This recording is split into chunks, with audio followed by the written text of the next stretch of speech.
It's over, depression. Do you know why you're here? This ain't a game. I've been framed. No, we got the right man.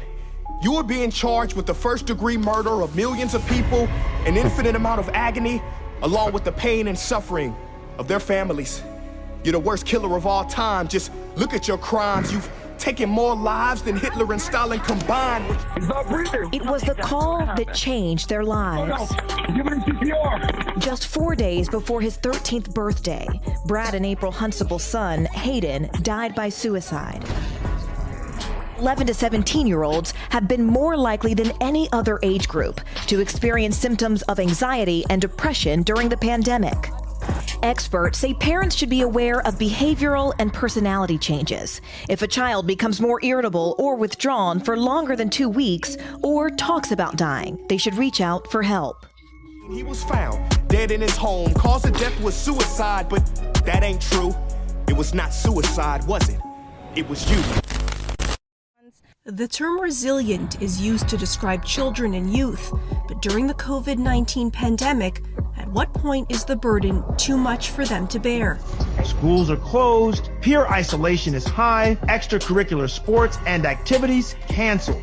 There's easy access to a 24/7 news cycle of doom and gloom, and it's getting to our kids. And doctors say the very rules to keep people safe from the virus are doing great damage when it comes to anxiety, depression, and even suicide. It spans the ages, and now everyone is suffering, but children are particularly at risk.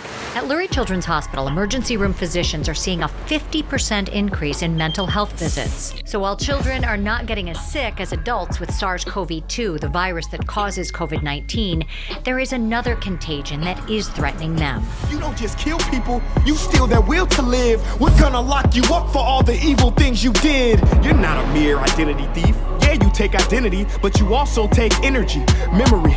Literally everything mentally instantly flips into crippling misery, viciously killing abilities, tricking your victims into defending your sickening, twisted criminal tendencies.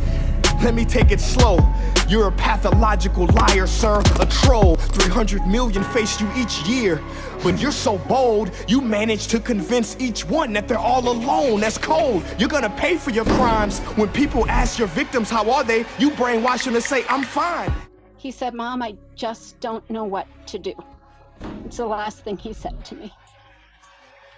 This pediatrician and adolescent medicine specialist says if you're worried about your child, start with a call or visit to your family doctor. If young people aren't getting help in a timely way, he said, the impact on their mental and physical health can be long-lasting.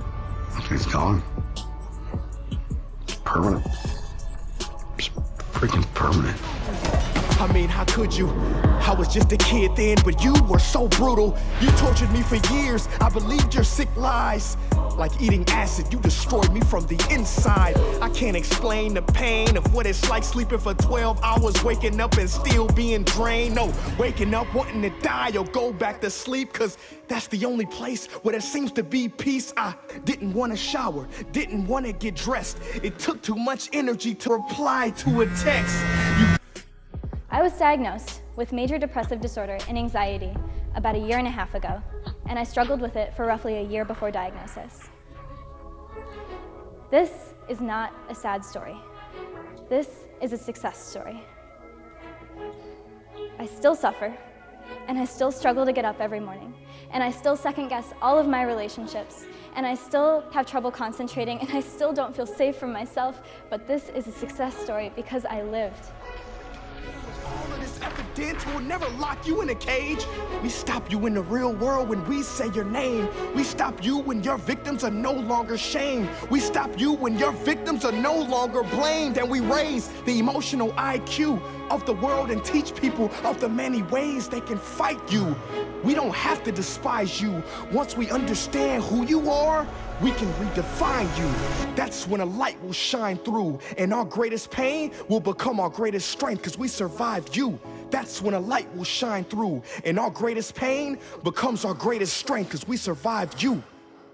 You.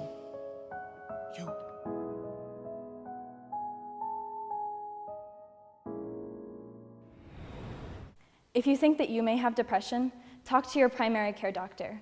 They'll give you a quick 10-question survey to evaluate the severity of your symptoms and refer you to some therapists in your community. That's it. It's a 10-minute conversation that could save your life.